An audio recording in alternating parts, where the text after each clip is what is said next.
10 நாட்கள் 15 நாட்கள் கடந்த 2 மாத காலமாக இது ஒரு வேலையாக முழுமையாக செய்து கொண்டிருக்கிறார்கள். அவுட்புட் தான் வந்திருக்கு. என்ன அவுட்புட்? வந்து 3 மாதத்துக்குள்ள முதல் பட்ஜெட் தாக்கல் செய்கின்ற போது கொடுத்த அறிவிப்புகள் எல்லாம் ஒரே நேரத்தில் நிறைவு செய்ய வேண்டும் எதிர்பார்க்கிறது.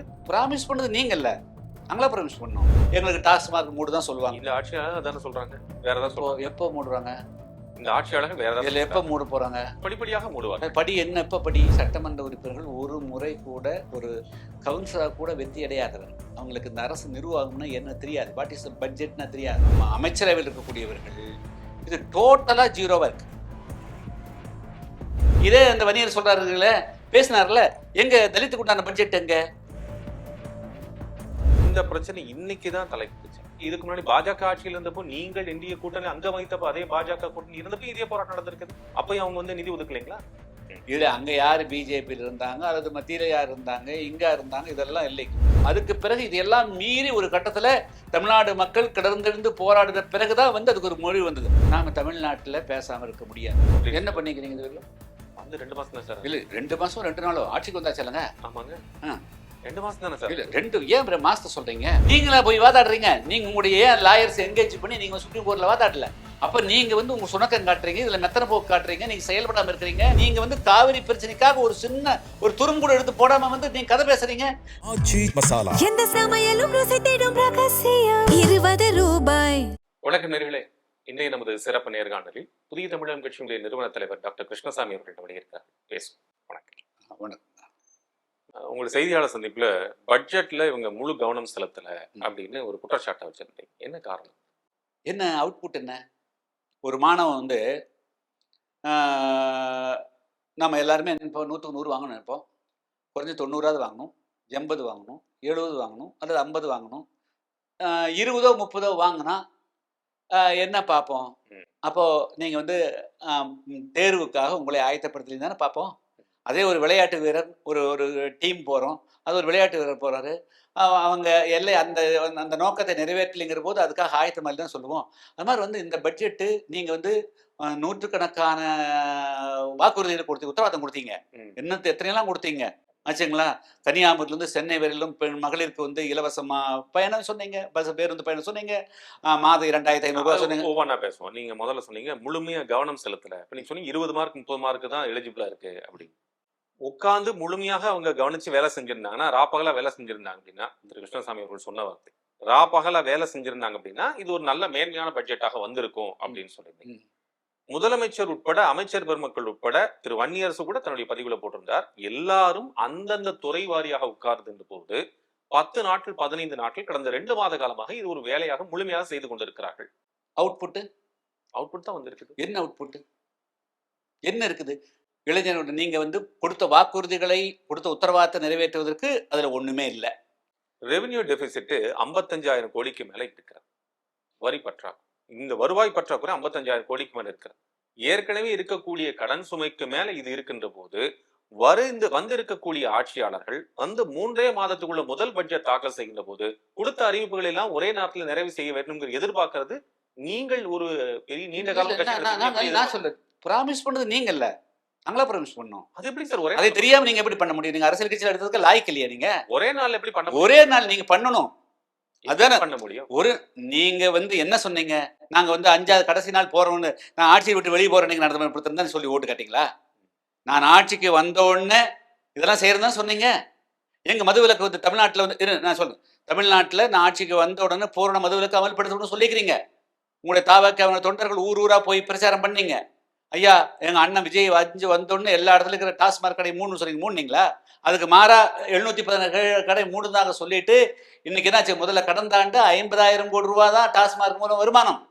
717 கடையை 3 பிறகுன்னு சொல்ல போனா 4,600 கடையில ஒரு 700 கடை உங்களுக்கு வேறக்குறைய 5/6 ஒரு பகுதி கடையை 3 பிறகு வருமானம் மட்டும் 7,000 கோடி ரூபாய் எப்படி கூட முடியும்?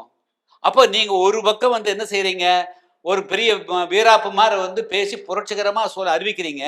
ஆனால் மறைமுகமாக வந்து அதை தவற வந்து ஊக்குவிக்கிற மாதிரி டாஸ்மார்க் கடை, அரசாங்கத்தோட கடையை மூட்டிட்டு தனியார் கடையில் வந்து ஒரு கடைக்கு 10 கடையை அனுப்பிச்சு இன்னைக்கு சேல்ஸ் உண்டாக்கி நீங்கள் தமிழ்நாட்டை மீண்டும் நாசமாக்க போறீங்க. என்ன சார் எப்படி வந்து அப்படி ஒரு ஊக்குவிக்க முடியும்? அதுல இருந்து வருமானம் எடுக்க ஊக்குவிக்கிறீங்க எப்படி? 7,000 கோடி கூட வந்தது.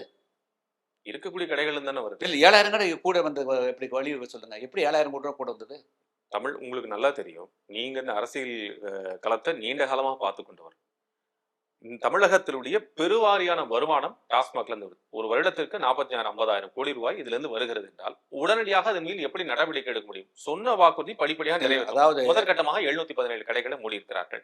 குறிப்பாக எங்கெல்லாம் பள்ளிகள் இருக்குதோ, எங்கெல்லாம் வழிபாட்டு தலங்கள் இருக்கிறதோ, அங்கெல்லாம் அதற்கான நடவடிக்கை எடுக்க. அதான் ஒரு கடையை பள்ளிக்கூட பக்கத்துல மூடிட்டு 9 கடையை வேறு இடங்களில் திறக்கிறதுக்கு வாய்ப்பு கொடுத்துறீங்க.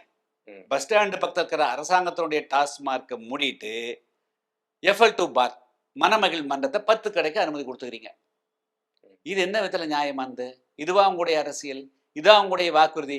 எங்களுடைய கேள்வி, நீங்க தமிழ்நாட்டு மக்களுடைய உடல்நலத்தை கெடுக்கக்கூடியது, பொருளாதாரத்தை சீரழிக்கக்கூடியது, இளைஞர்கள், பெண்கள், குடும்பங்கள் இன்னைக்கு வந்து ஒவ்வொரு கிராமத்திலையும் நீங்க போய் பார்த்தா கட்டிங் அக்ராஸ் காஸ்ட், ஜாதி, மதம், மொழிக்கு இனத்துக்கு அப்பாற்பட்டு பெண்களை நிறுத்தி ஒரு இடத்துல கேட்டீங்கன்னா அவங்க என்ன சொல்லுவாங்க அப்படின்னா, எங்களுக்கு டாஸ்மார்க் மூடு தான் சொல்லுவாங்க. இந்த ஆட்சியாளர் அதானே சொல்றாங்க, வேற ஏதாவது சொல்றாங்க? எப்போ மூடுறாங்க இந்த ஆட்சியாளர்கள்? வேற ஏதாவது எப்போ மூட போறாங்க? படிப்படியாக மூடுவாங்க. படி என்ன? எப்ப படி? நீங்க தான் படி கூட்டிட்டு இல்ல, முதல் படி தான் 710. இல்லை, கடையை மூணு சேல்ஸை குறைச்சிக்கிறீங்களா? நாங்க போன வருஷம் 50,000 கோடி வந்தது. இந்த தடவை வந்து நாங்க குறைச்சது மூலமாக 40,000 கோடி தான் வந்திருக்குது. அடுத்த வருஷம் 10,000 கோடி. அதுக்கு மேல கூடுதே, உங்களுடைய சேல்ஸ் கூடுதே. நீங்க வந்து வருமானத்தை பெருக்குறீங்களே, டாஸ்மார்க்கை பயன்படுத்தி வருமானத்தை பெருக்குறீங்களே. கடைகள் அடைக்கப்படும், இதை மட்டுமே நம்பி இருக்கிறீங்களே. கடைகள் அடைக்கப்படும் போது இன்னொரு கடைக்கு இன்னொரு போறாங்க அப்படிங்கறதா எண்ணிக்கையாக இருக்கும். அதுதான் என்ன, நான் சேல்ஸ் கூடுறதுக்கு நீங்க பதில் சொல்லுங்க. அதுதான் சொல்றேன். இப்ப ஒரு கடை பாரு, இன்னொரு கடைக்கு வருமானம் கூடுதா இருக்கும். குடிக்கிறவர்கள் எண்ணிக்கை அதிகமா இருக்கிறதா நீ சொல்றீங்களா? இல்லை, நீங்க 717 கடை எதுக்காக மூடினீங்க? அதாவது நீங்க மது விலக்கினுடைய பூரண மது விலக்கினுடைய ஒரு கட்டமாக ஒரு ஃபேஸ்.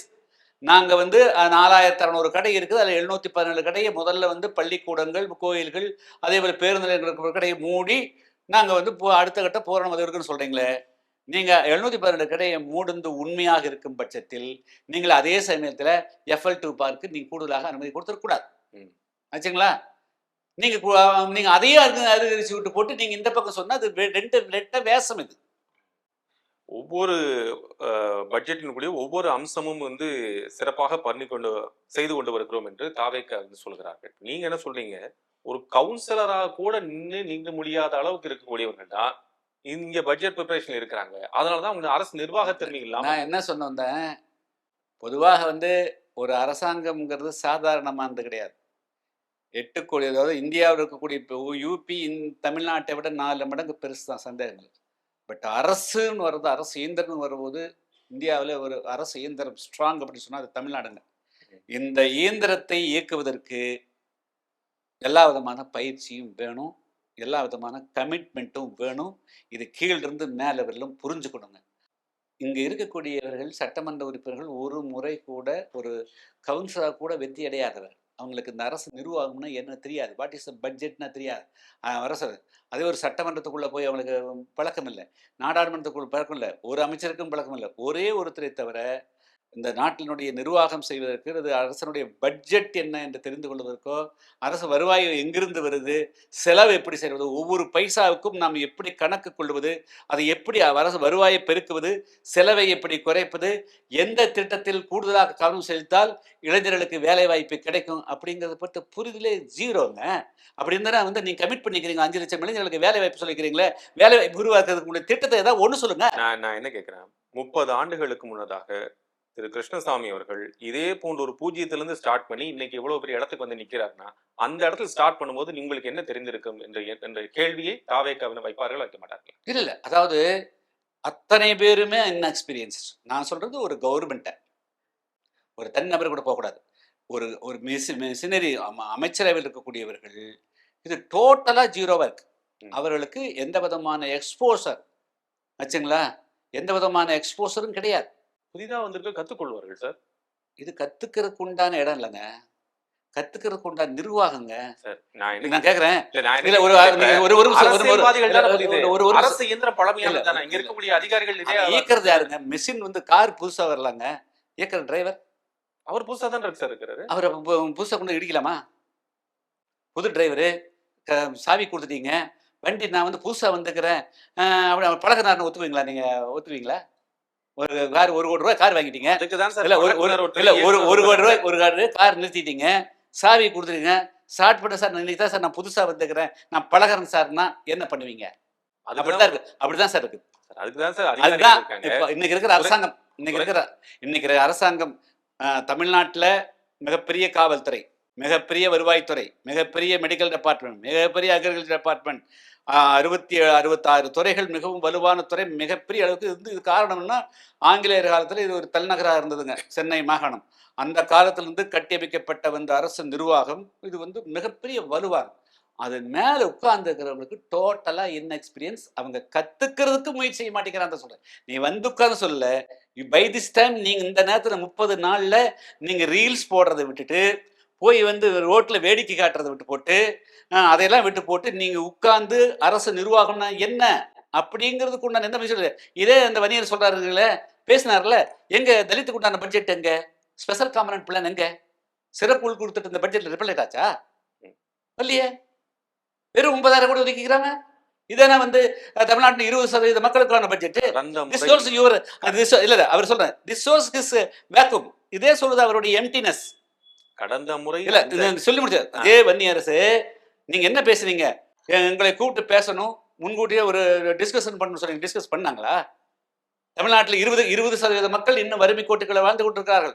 அந்த மக்களுக்காக வந்து வெறும் 9,000 கோடி ஒதுக்கின அந்த மக்கள் முன்னேற முடியுமா? எங்க சிறப்பு உள்குறு திட்டம் எங்க வந்திருக்குது? இல்ல இப்ப நீங்க யாரும் எந்த விதமான உங்களுக்கு கமிட்டி, நீங்க பேசுவது என்பது வேறு, நடைமுறை என்பது வேறு.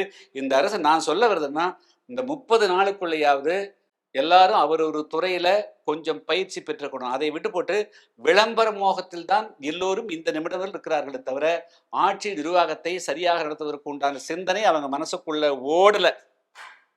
நீங்க வந்து இந்த பட்ஜெட் வந்து ஒரு ரோட் மேப்பையாவது காமிச்சிருக்கணும் அப்படின்னு சொல்றீங்க. ஆமாங்க. திரு வைகோ அவர்கள் என்ன சொன்னாங்கன்னா, இந்த பட்ஜெட் ஒரு சிறந்த வெற்றி பாதையை நோக்கி செல்லுவதான ஒரு அச்சாரமாக இருக்கிறது. இது ஒரு ரோட் மேப் காமிச்சிருக்கிறது. அடுத்து வரக்கூடிய ஒரு 5 ஆண்டுகளுக்கு, 15 ஆண்டுகளுக்கு, 20 ஆண்டுகளுக்கான ஒரு தொலைநோக்கு பார்வை கொண்டதாக இருக்கிறது என்று சொல்றாரு. நிறைவாக நான் அதான் சொல்றேன். 2 அதாவது வந்துங்க, ஒரு பட்ஜெட் வந்து தொலைநோக்கு பார்வை கொண்ட பட்ஜெட் அப்படிங்கிற 2-3 முக்கியமான விஷயம். ஒன்று இன்ஃப்ராஸ்ட்ரக்சர் டெவலப்மெண்ட். அதுக்கு என்ன நீங்கள் பட்ஜெட் ஒதுக்கிறீங்க, என்ன இன்ஃப்ராஸ்ட்ரக்சர் டெவலப் பண்ணுறீங்க? இருக்கிற இன்ஃப்ராஸ்ட்ரக்சரையும் நீங்கள் வந்து தனியார்கிட்ட ஹேண்ட் ஓவர்னு, குறைஞ்சபட்சம் மாணவர்களுக்கு உண்டான அரசு விடுதி கடந்த 50-60 வருடங்களாக வந்து அரசாங்க ஹாஸ்டல் கட்டுது, அரசாங்க ஹாஸ்டல் நடக்குது, அதில் சாப்பாடு கொடுக்குறாங்க. அந்த ஹாஸ்டல் கன்ஸ்ட்ரக்ஷன் அதை கூட கொண்டு பிபிபி மாடலில் கொண்டு கொடுக்குறேன்னு சொல்கிறீங்க ஆச்சுங்களா? ஸோ இன்ஃப்ராஸ்ட்ரக்சருங்க. அடுத்தது வந்து கிராமப்புற மாணவர்களுக்கு நீங்கள் 5 லட்சம் 10 லட்சக்கணக்கான மாணவர்கள் ஒரு வரிசைக்கு வந்து 5 லட்சத்துக்கு மேற்பட்ட மாணவர்கள் பொறியியல்கள் இருந்து வெளியே வராங்க. அவங்களுக்கு என்ன வேலை வாய்ப்புக்கு உண்டான எண்ணத்தை வாய்ப்பு நீங்க உருவாக்கி வச்சிருக்கீங்க சொல்லுங்க. அது ஒண்ணுமே இல்ல. வைகோ அவருடைய இத அறிக்கை நான் படிச்சிடறேன். சமூக நீதி, சமத்துவம், வறுமை ஒழிப்பு, பெண்கள் பாதுகாப்பு ஆகிய கோட்பாடுகளுடன் விஜய் அரசின் முதல் நிதிநிலை அறிக்கை தாக்கல் செய்யப்பட்டுள்ளது. வறுமை இல்லாத தமிழ்நாட்டை உருவாக்க 2036ஆம் ஆண்டுக்குள் $1.5 டிரில்லியன் பொருளாதாரம் உள்ள மாநிலமாக மாற்ற இலக்கு நிர்ணயிக்கப்பட்டிருக்கிறது. அது அவர் பட்ஜெட்டா இருக்குதுங்க. சொல்றேன். இல்ல அது எங்க, அது வந்து அது பட்ஜெட்ல அதுக்கு உண்டான நிதி எங்க, எந்த நிதி? பிளானிங் கமிஷனுடைய சேர்மன் வந்து மான்டேக் சிங் அலுவாலியா தலைமையிலான ஒரு குழு அமைச்சிருக்காங்க. இந்த குழு அமைச்சு அது மூலமாக அவங்க கொடுக்கக்கூடிய சஜஷன்ஸ் வந்து என்ன பண்ண போறாங்கன்னு யோசிக்கிறாங்க. அதாவது இதுதான் ரோட் மேப். வேற என்ன சொல்லுவீங்க? கொக்கு முதல்ல வந்து கொக்கு பிடிக்கிறதுக்கு முதல்ல வெண்ணெய் எடுக்கணும். வெண்ணெய் கொண்டு போய் கொக்கு தலைவர் வச்சு அது வந்து உருகி அதுக்கு பிறகு தான் பிடிக்கணுமா? இதெல்லாம் என்ன? மான்டேக் அலுவாலியா என்னுடைய நண்பர் தான். 20 வருஷம் முதலே நான் அவருடைய பிளானிங் கமிஷனில் போய் பார்த்துக்கிறோம், எல்லாம் பேசிக்கிறோம். அது எப்போ வருது? அப்போ வந்து உங்கள் இதுலேருந்து என்ன தெரியுதுன்னா, உங்கள் இந்த ஆட்சிக்கிட்ட நான் சொன்னது இப்போ புரிஞ்சிருச்சா? நீங்கள் இந்த ஆட்சிக்கிட்ட எப்படி வருமானத்தை பெருக்குவது என்ற சிந்தனை இல்லாதவர்கள் வந்து ஆட்சியில் உட்காந்துக்கிறீங்க. அப்போ நீங்கள் அதுவும் கூட இரவலா? எல்லாமே இரவலா? எல்லாமே சோசியல் மீடியா போலையா? எல்லாம் ஐடி மீடியா போலவா? எல்லாமே ரூட் மாஃபியா போலவா? இதே போன்ற குழு போட்டார்கள். அப்பயே இந்த கேள்வி அதெல்லாம் 1000 தடவை கேள்வி எடுக்கிறேன். அதை படிச்சு பாருங்க. கடுமையாக விமர்சனம் பண்ணிக்கிறோம். நோபல் லாரட் வந்த போதே. அப்ப நீங்களாம் என்ன, உங்களுக்கு வந்து நீங்க வந்து உங்களுக்கு இந்த தமிழ்நாட்டு மக்களை டெவலப் பண்றதுக்கு, தமிழ்நாட்டு இளைஞர்களுக்கு வந்து நீங்க டெவலப் பண்றதுக்கு வந்து எந்த விதமான சிந்தனை இல்லாமல் எதுக்கு அந்த இடத்துக்கு வரீங்க? இன்னைக்கு இல்லைங்க, 1996ல் ஹுண்டாய் கம்பெனியும் ஃபோர்டு கம்பெனியும் 2க்கு வந்து 2000 கோடி ரூபாயில வந்து இங்கே ஒப்பந்தம் போடுறான்னு சொல்லிட்டு வந்தது. சட்டமன்றத்தில் எடுத்து பாருங்கன்னு போய் ரெஃபரன்ஸ் பண்ணுங்க. அன்று முதலமைச்சர் இருந்தார் கலைஞர் அவர்கள். நான் சொன்னேன், நீங்கள் 2000 கோடி ரூபா அங்கே கொண்டு வர்றாங்க அப்படிங்கிறத நம்பிட்டு நீங்கள் அவங்களுக்கு வந்து இலவசமாக வந்து ரோடு போட்டு தரீங்க, இலவசமாக மின்சாரம் குறைந்த மின்சாரம் கொடுக்குறீங்க, தண்ணி வசதி ஏற்படுத்துகிறேன். இதையே தமிழ்நாடுக்கும் இருக்கக்கூடிய இளைஞர்கள் பிஇ படித்த பொறியாளர்களுக்கு 5 பேர் 10 பேருக்கு வேலை, அவன் சொந்த ஊர் பகுதியில் வேலை வாய்ப்பு உருவாக்கக்கூடிய இளைஞர் ஒரு தொழில் தொடங்க முடியாமல் ஒரு மின்சார பர்மிஷன் வாங்குறோம், இங்கே ஓடணும் அங்கே ஓடணும், 100 லைசன்ஸ் வச்சுக்கிறீங்க, அதையெல்லாம் எளிதாக்கி கொடுங்கன்னு எப்போ இல்லைங்க, ஏறக்குறைய 30 வருடங்களுக்கு முன்பாக சட்டமன்றத்தில் பேசுகிறேன். Please go through it. நீங்க சொன்னது இப்ப நடைமுறைக்கு வந்திருக்குன்னு நான் நினைக்கிறேன். சிங்கிள் விண்டோ சிஸ்டம் எளிமைப்படுத்துவது முறை இதை சொல்றேன். அதனால நாங்க வந்து என்னன்னா, நீங்க வந்து மீண்டும் அதாவது இந்த அரசு செயல்பட வைக்கணும். இந்த அரசு வந்து உங்களுடைய பொறுப்போடு நடக்கணும். நீங்க வந்து ரீல்ஸ் ஆட்சியெல்லாம் உதவாதுங்க. இளைஞர்கள் வந்து எந்த வேகத்துல உங்களுக்கு ஆதரவு கொடுத்தார்களோ அதே வேகத்துல எதிராக போவதற்குண்டான வாய்ப்பு இருக்குது. அதனால இவங்களுடைய ஆதரவு, இவங்களுடைய புகழுரை இதெல்லாம் வந்து நிரந்தரம் என்று இந்த அரசியல் இருக்கக்கூடியவர்கள், சட்டமன்ற உறுப்பினராக இருக்கக்கூடியவர்கள், ஆட்சியாளர்களும் நினைத்து விடக்கூடாது. ஏன்னா நீங்க வந்து காங்கிரீட்டா திட்டமா தமிழ்நாட்டு இளைஞர்களுக்கு அந்த வேலை வாய்ப்பு கொடுத்து உங்களை இந்த நிலையிலிருந்து அடுத்த கட்டத்துக்கு கொண்டு போவதற்கு எந்த விதமான திட்டம் இல்லாத போது, கட்டுமான பணி அடிக்கட்டுமானங்களை வந்து டெவலப் பண்ணுறதுக்கு எந்த விதமான திட்டம் இல்லாத போது, மக்கள் வந்து சீக்கிரம் எந்த வேகத்தை உங்களை ஆதரிச்சாலும் அவர் விரட்டிடுவார்கள், எதிராக போயிடுவாங்க. அதனால் அரசு வந்து விழிச்சுக்கணுங்கிறது தான் என்னுடைய வேண்டுகோள். மேகதாது பிரச்சனை தொடர்பாக உங்கள் கூட்டமைப்பு சார்பாக நாளைக்கு ஒரு ஆர்ப்பாட்டம் வச்சிருக்கீங்க. பிரதான நோக்கம், காரணம் என்னவா இருக்கு? ஏன்னா இப்போ இந்த ஏற்கனவே ப்ரெஸ் மீட் பண்ணிட்டீங்க, அந்த இஷ்யூ வந்து பேசணும்னு சொல்லியிருக்கீங்க, அன்னைக்கு எல்லாரும் சேர்ந்து பேசணும் செஞ்சுருக்கீங்க, அதுக்கப்புறம் ஒரு ஆர்ப்பாட்டம். எப்பொழுதுமே ஒரு விஷயத்தை பேசினா மட்டும் போதாதுங்க, அதுக்கு செயலுக்கும் வரணும். இது ஒரு சாதாரணமான விஷயம் இல்லைங்க. இது வந்து அரசியலில் ஒரு கண்டன ஆர்ப்பாட்டம் செஞ்சுட்டு விடக்கூடிய விஷயம் இல்லை. தமிழ்நாட்டினுடைய முக்கியமான ஒரு வாழ்வாதார பிரச்சனைங்க. நம்ம வந்து இதை வந்து வெறும் மேகதாது அணை அப்படிங்கிறதாகவோ அல்லது வந்து வெறும் காவிரி என்பதாக பார்க்காம, தமிழ்நாட்டினுடைய 3 மிக முக்கியமான மாவட்டங்கள் தான் தமிழ்நாட்டில் 7 கோடி 7.5 கோடி மக்களுடைய உணவு பிரச்சனையை தீர்க்கக்கூடிய மாவட்டங்கள். அங்கே தான் வந்து 15 லட்சம் ஏக்கரில் தொடர்ந்து வந்து குறுவை நெல் சாகுபடி, அதுபோல் சம்பா, தாழை என்று 3 விதமான சாகுபடிகள் அங்கே வந்து நடக்கக்கூடியதுங்க. அப்போது தமிழ்நாடு மக்கள் மட்டுமின்றி அண்டை மாநிலங்களுக்கும் வந்து நாம் உணவுப் பொருள் கொடுக்கக்கூடிய இடம் வந்து இந்த 3 மாவட்டங்கள். எனவே வந்து அந்த அந்த அந்த அதுக்கு ஒரு இடைஞ்சல் வர்ற போது அல்லது அதுக்கு ஒரு குந்தகம் வர்ற போது, ஒரு பாதிப்பு வர்ற போது நாம் வந்து சும்மாக இருந்து விட முடியாது.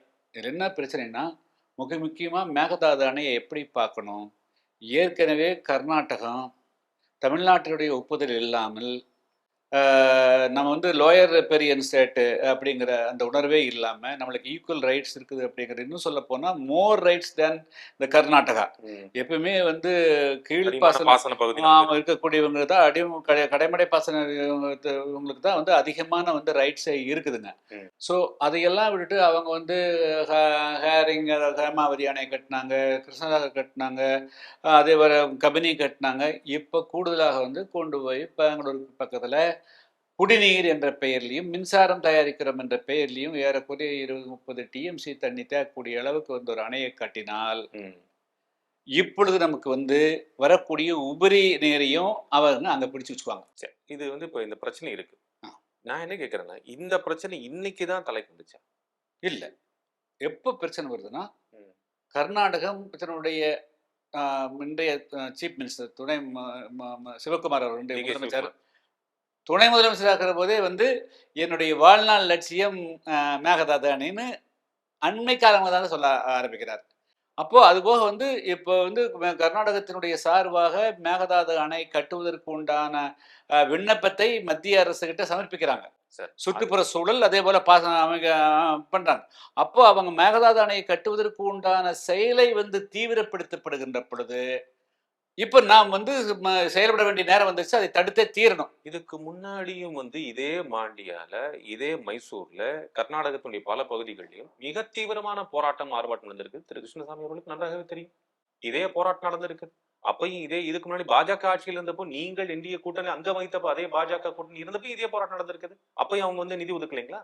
இல்லை, அதாவதுங்க காவிரி பிரச்சனை இன்னைக்கு வந்து இல்லைங்க, மேகதாது பிரச்சனை. நீங்க காவிரி பிரச்சனை கூட விட்டு நீங்கள் குறிப்பாக சொல்லக்கூடிய மேகதாது பிரச்சனையே நான் இல்லை. அதாவது வந்து 1924 வந்து ஒப்பந்தம் போடப்படுது. 74 ஒப்பந்தம் காலாவதியாகுது. அதை வந்து புதுப்பிச்சிருக்கணும். அன்றைய காலகட்டங்கள்ல அது புதுப்பிக்க தவறி நம்பிக்கையினுடைய அடிப்படையில அன்று இருந்த அரசுகள் விட்டுர்றாங்க. அதுக்கு பிறகு 74லிருந்து ஏறக்குறைய 10, 20 ஆண்டு காலம் வந்து 2016, 17 வரையிலும் வந்து காவிரி நதிநீர் மேலாண்மை வாரியம் வந்து அமைக்கின்ற வரையிலும் நாம வந்து மிகப்பெரிய அளவுக்கு கஷ்டப்பட்டுருக்கிறோம். 30, 40 வருஷம் கஷ்டப்பட்டுருக்கிறோம். இப்ப இந்த மேகதாதுங்கிற பிரச்சனை எப்ப வந்து விஸ்வரூபம் எடுக்குது அப்படின்னா, அண்மை காலமாகத்தான் எடுக்குது. ம். இதுல அங்க யாரு பிஜேபியில இருந்தாங்க, அல்லது மத்தியில யார் இருந்தாங்க, எங்க இருந்தாங்க, இதெல்லாம் இல்லைங்க. இந்த மேகதாது முதல்ல வந்து காவிரி நதியில இருக்கக்கூடிய நீர் வந்து தமிழகத்துக்கு வர்றது தான் பிரச்சனையா இருந்தது. எவ்வளவு பங்கிட்டுக்கணும். காவிரி நதி நீர் மேலாண்மை வாரியம் அமைத்த பிறகு 172.2 டிஎம்சி தண்ணி சட்டபூர்வமாக்கின பிறகு அதை வந்து அவர்கள் கர்நாடகத்தில் இருக்கக்கூடிய அரசியல்வாதிகளும் சரி, மக்களும் சரி, விவசாயிகளும் சரி தூண்டப்படுகிறார்.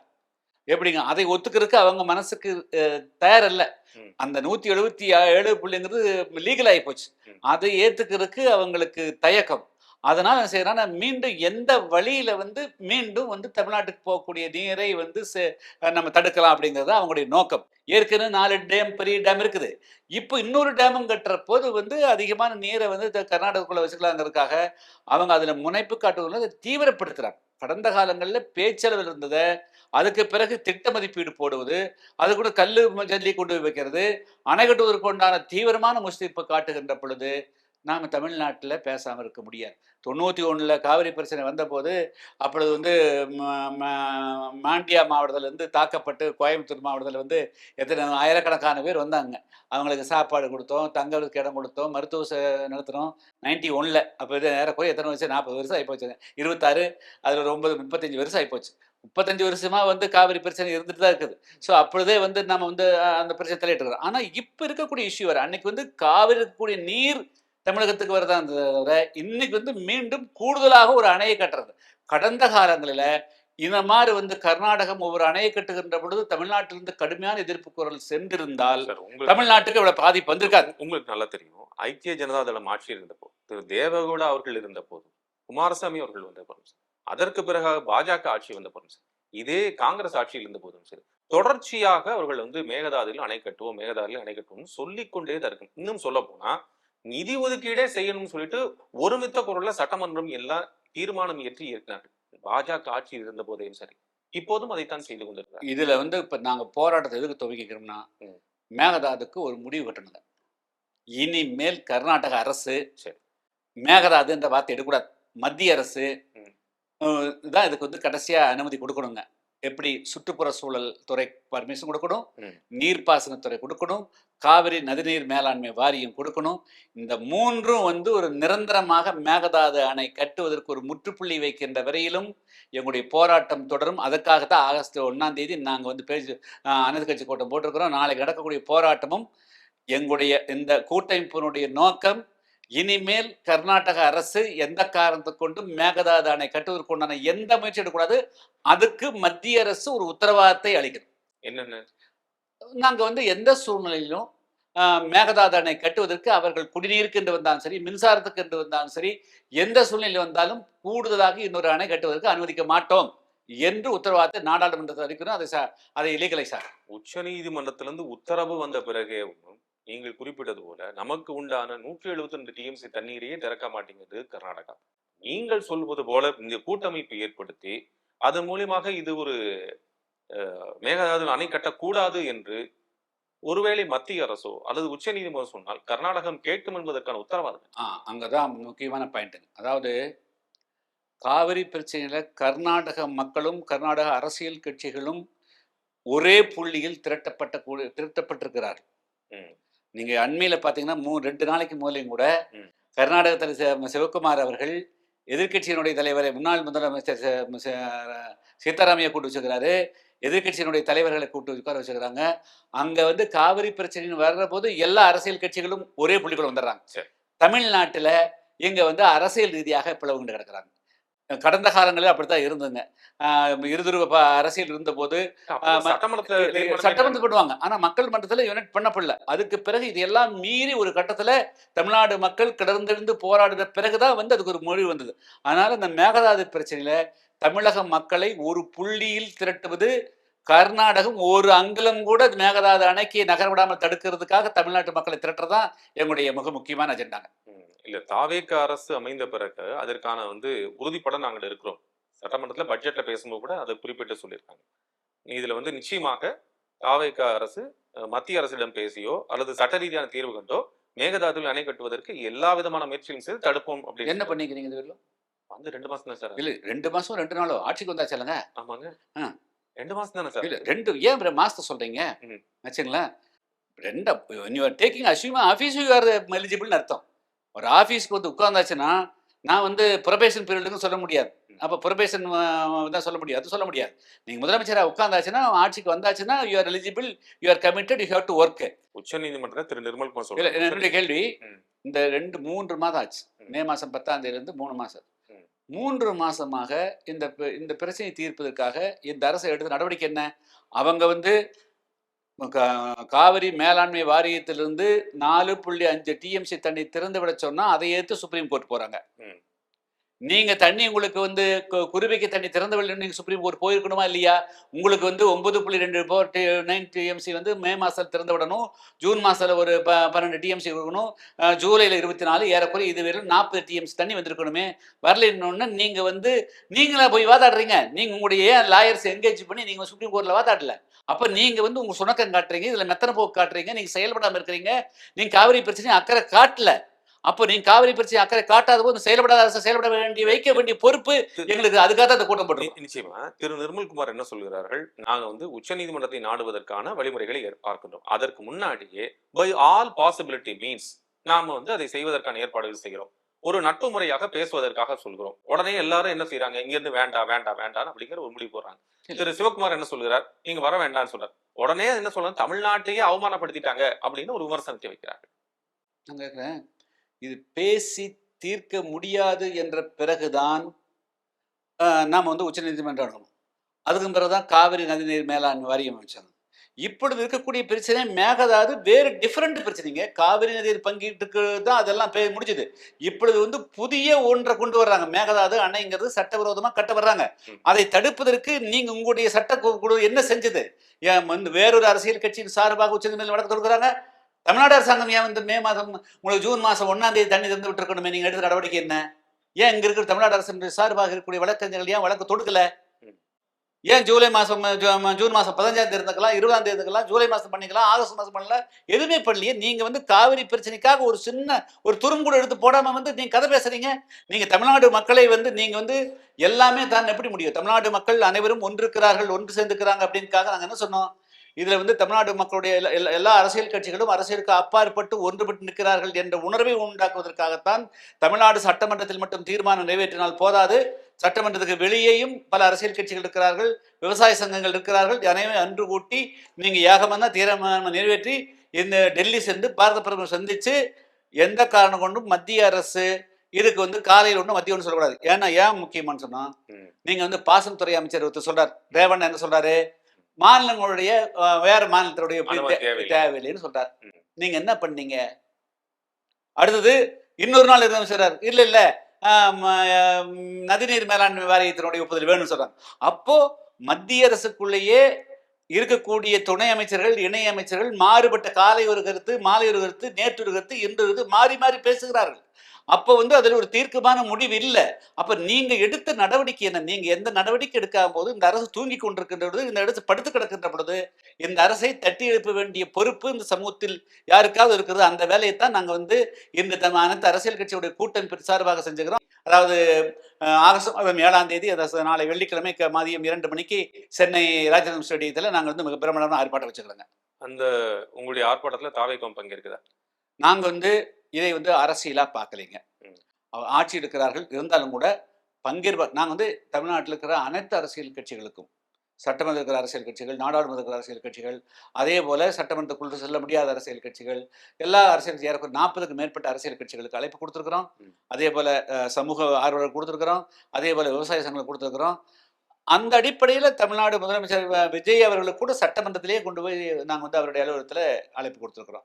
எங்களுக்கு வந்து இதில் வந்து எந்த விதமான பாலிடிக்ஸ் இல்லை.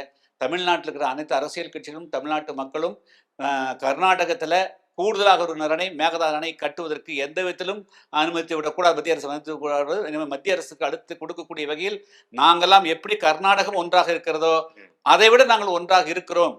அங்கு ஏதாவது அது ஒரு அடி நகர்ந்தால் நாங்கள் 2 அடி நகர்வோம் என்பதை எச்சரிப்பதற்காக நாம் ஒன்று கூட வேண்டும்.